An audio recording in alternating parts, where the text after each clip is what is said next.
حضرت عمر فاروق رضی الله تعالی عنہ حضرت سعید بن عامر ته 1000 دیناره ورولېږل او وی فرمایل چې خپلې اړتیاوې ورباندې پوره کړه.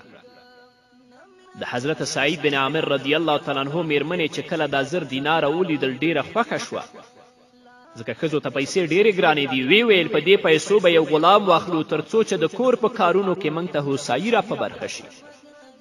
حضرت سعید بن عامر رضی الله تعالی عنہ ورته وفرمیل زه تا ته له دې څخه ښه خبره ونه کړم، موږ به دا پیسې په هغو خلکو وویشو چې له موږ څخه هم ډېر اړ دي. میرمنې هم نیکبخته ښځه وه او دا خبره یې ومنله. حضرت سعید بن عامر رضی الله تعالی عنه یو باوري سړی را وغوښت او دا پیسې ورکړې او ورته یې وفرمیل لاړ شه او دا پیسې فلانۍ او فلانۍ کونډې او یتیمانو او ناروغانو او مسکینانو ته ورکړه. د پیسو له ویشلو وروسته یو څه اندازه روپۍ پاتې شوې. هغه حضرت سعید بن عامر رضی الله تعالی عنه خپلې ښځې ته ورکړې او وی فرمایل دا د مصرف لپاره کیږده. میرمنې وویل په دې ولې یو مزدور وانخلو؟ حضرت سعید بن عامر رضی الله تعالی عنه ورته وفرمایل دا وساته او که تا ته له تا څخه ډېر اړ کس راغی هغه ته یې ورکړه. دا په آخرت باندې پوخ باور لرونکی او په دنیا کې د آخرت لپاره ژوند کوونکی چې دنیا یې په خپلو زرګونو رنګینو نازونو او کرشمو سره سره خپل ځان ته په راښکلو کې بریالی نه شوه، بلکې ژوند یې د الله رب العزت لپاره تیروه تر څو رب العزت یې نه راضي شي او د آخرت هغه سخته ورځ په ده باندې آسانوي.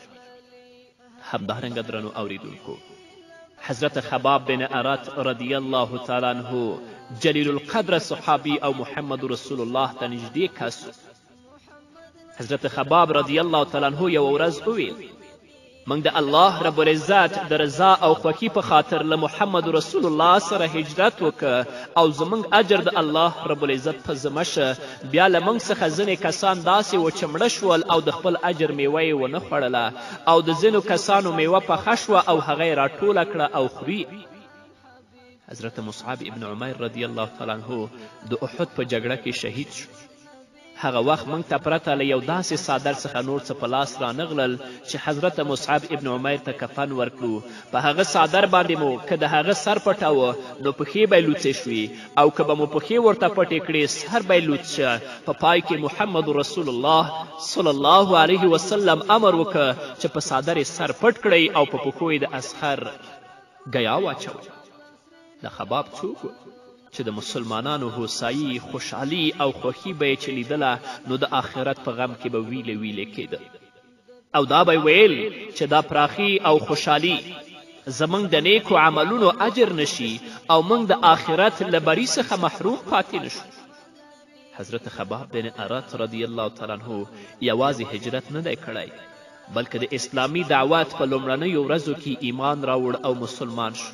په هغه وخت کې چې له هغه پرته یوازې 6 کسانو ایمان راوړی و. دی د ام انما پیرودل شوی غلام و. له همدې امله قریشو ده ته بې شمېره او ډول ډول تکلیفونه ورکول.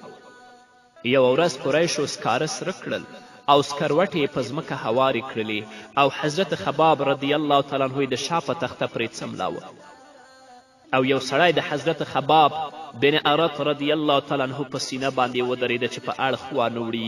په همدې حال کې سکروټې د ده تر ملا لاندې مړې شوې او د ده په شان باندې د پیس ناروغي په شان سپین داغونه پیدا شول. دا ټول د څه لپاره؟ د الله رب العزت د دین لپاره، د محمد رسول الله صلی الله علیه وسلم د مینې لپاره او د دې لپاره چې الله رب العزت آخرت کې موږ جنت ته داخل کړي او د جهنم نه وساتي. د هغه سره د آخرت دومره فکر و او موږ هیڅ فکر نه کوو. آخر له موږ سره څه دي چې موږ پرې دومره ډاډه یو چې د آخرت ویرې ته په خپل زړه کې ځای نه ورکوو؟ د آخرت نه ویریږو نه موږ سره څه دي؟ هیڅ هم نشته. درنو اوریدونکو، سبب یې دا دی چې زموږ په آخرت عقیده کمزورې ده چې دومره پې پروا یو. الله رب العزت دې زموږ عقیده په آخرت باندې قوي کړي. هغوی دې ته تیار دي چې په سرو اورونو باندې څملي، خو دې ته تیار نه دي چې د محمد رسول الله دین پرېږدي. دې ته تیار نه دي چې د آخرت ویره د خپل زړه نه وباسي. دې ته تیار نه دي چې د محمد رسول الله او د الله مینه د زړه نه وباسي. دې ته کله هم تیار نه دي.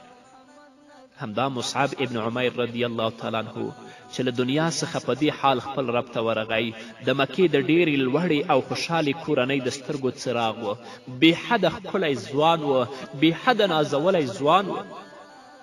د هغه وخت ډېرې خاصې او قیمتي جامې به په تن کې وې او له کور څخه ښه عطر به یې استعمالول.